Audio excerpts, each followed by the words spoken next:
successful heart bypass operation in the world. Siya mo'y unang naka-opera o kasing-kasing pinaagi sa heart bypass. Pag human ni Dr. Parker dito sa Africa, mahitang pag human niya opera sa kapasite nga nulay sakit sa kasing-kasing, niya malampuson ang mga operasyon.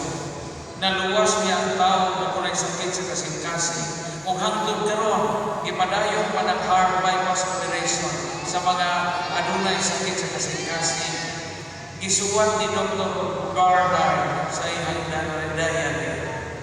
Kaya mo sa isuwat ni Dr. Barnard sa iyang diary, ingon si Dr. Christian Barnard, one life is already enough if it is lived to the full. Kung binisay ko na ron, one life is already enough if it is lived to the full. Pag-iyon amin ang pagbubat ni igo na nato ang usa ka kinabuhi ani kalibutan. Basta kay atong puy-an kini sa paagi nga kinatibukan.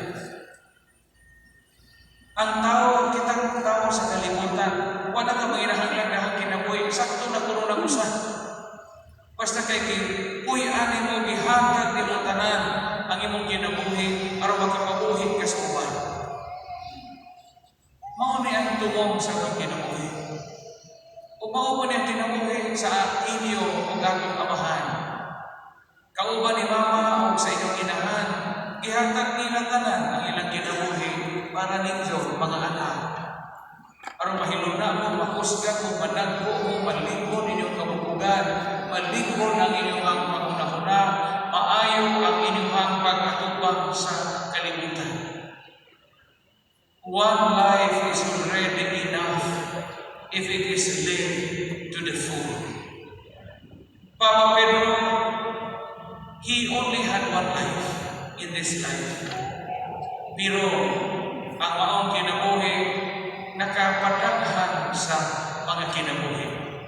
Tungod sa unong ka mga anak na iyahan na makaon na padakop na patuo o sa mga apo o anak sa mga apo, grandchildren and great-grandchildren, children, grandchildren, and great-grandchildren nga nahimugso o nagatao tungod sa iyang kakugi o kahago uban sa atong inahan. So ang kinabuhi ni Papa, nagabugas siya o binhi. Dili lang tanong ang ibugas ni Papa siyang pagkamagulang. Dapat gabugas sa siya kinabuhi, mga tawahanong na kinabuhi. Gabugas sa siyang kabilin nga di maibon o padayon ninyong iali ang iyang kinabuhi nga puno sa grasya o kamasalimon sa Ginoo. Mga karon nga pasinugod ka sa pangamahan, ilubong naton siya sa paagi nga dunay dignidad, ilubong naton siya isip pagpakita nga kitahon naton siya, o giampingan naton siya sa tibok ng kinabuhi, gimahal naton siya hangtod sa katapusan kudlog sa kinabuhi ug ang maong pagmahal mutabok na hangtod sa laing kalibutan.